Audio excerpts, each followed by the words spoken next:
पश्चिम बंगाल में जो तृणमूल कांग्रेस या तोलामूल कांग्रेस कुछ भी बोलो, ये 15 साल में सत्ता में जब वो थे इतने सारे घोटाले किए थे। और हम लोग जो कहते कि टीएमसी यानी तृणमूल माने चोर, ये सच प्रमाण करके तृणमूल जो पार्टी है, लोगों का भरोसा, लोगों का विश्वास सब कुछ खो दिया था।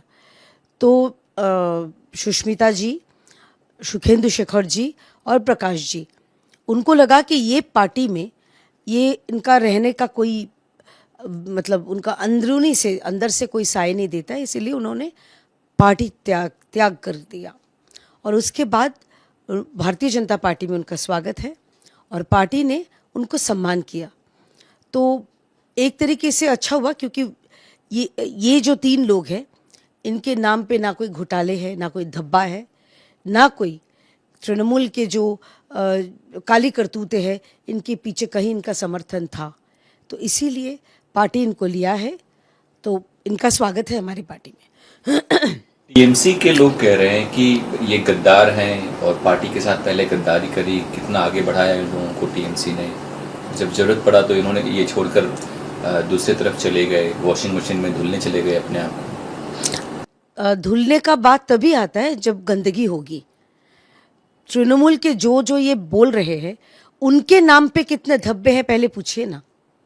महुआ मोइत्रो जो बयानबाजी कर रही है, जिनका सांसद पद खारिज हो गया था चोरी करने के लिए, मतलब अपना लॉगिन पासवर्ड बेच के जो विदेश में घूमने जाती है, महंगी महंगी घड़ियाँ, जूते, बैग्स खरीदवाती है, उनसे हम ज्ञान का पाठ लेंगे। और जो ये धुलने का बात बोल रही है, अशुद्ध की बात बोल रही है, पहले ये फिर मान ले कि तृणमूल पूरा जो पार्टी है, बुआ भतीजा का जो तृणमूल है, पूरा के पूरा अशुद्ध पार्टी है। तो तब इनको याद नहीं आया कि ये गद्दार है।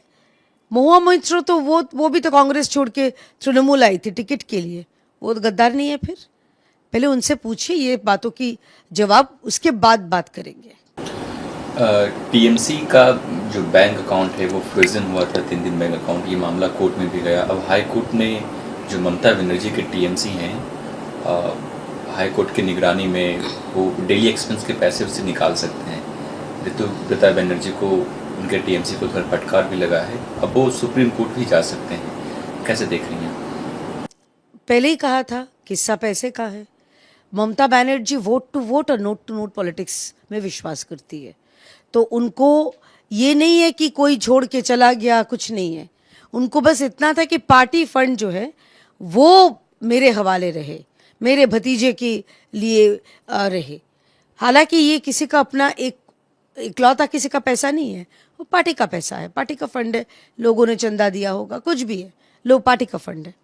तो इसमें जो डे टू डे एक्सपेंस, ये ममता बनर्जी के लिए कितनी शर्मनाक है कि उनको मतलब दूध, दाल, रोटी, जो पार्टी के इसके चाय पत्ती, चीनी, इसके लिए भी उनको डे टू डे एक्सपेंस लिख के देना पड़ेगा, मुझे इतना खर्च हो रहा है, और फिर कोर्ट उतना ही देगी। तो इतना बहुत शर्मनाक बात है। और हम देखना भी ये भी चाहते हैं कि ममता बनर्जी का डेली एक्सपेंस क्या है। अपना तो बोलते हैं बहुत सादगी वाला ज़िंदगी है, हमने देखा है सादगी वाला ज़िंदगी में 2-2 घड़ियाँ, बहुत महंगी महंगी घड़ियाँ, चॉपर, महंगे फ़ोन, सब कुछ उनका था, बस दिखावे के लिए सादगी था। तो ये भी देखना है कि सादगी वाली ज़िंदगी में आखिर खर्च कितना होता है, ये भी देखना है। ममता बनर्जी दंगाई को, प्रोटेस्टर को बोल रही है, वो तो रेपिस्ट को दुष्ट छेले बोलती है थी। उनके लिए तो जो चोर है उनको बोलते हैं कि छोटा मोटा घटना किया है, तो इनके लिए कौन सी नई बात है। आपको शायद याद होगा कामदुनी की जो घटना जब घटी थी, जो रेप घटा था, नृशंस रेप घटा था, उसके बाद उन्होंने कहा था छोटो घटना, मतलब छोटा कोई घटना है। उन्होंने जो पार्क स्ट्रीट की घटना, उनको कहा था कि शाहजहां घटना, मतलब स्टेज इंसिडेंट। तो ममता बनर्जी जो ये बोल रही है दंगाई को, हमने देखा था ममता बनर्जी और उनके सरकार का रोल मुर्शिदाबाद दंगों के दौरान स्टेट स्पॉन्सर्ड वो दंगा था। तृणमूल के विधायक जा जाके हिंदुओं के घर पे ऐसे दाग दे के कहा कि इसके घर पे घर जलाओ, तो स्टेट स्पॉन्सर्ड ही था। ममता बनर्जी ने इसके खिलाफ कोई कार्रवाई किया? उन्होंने नहीं किया। तो एक हिसाब से ममता बनर्जी के साथ दंगाई का बहुत पुराना रिश्ता है, गहरा रिश्ता है। ये रिश्ता क्या कहलाता है? ऐसा रिश्ता है।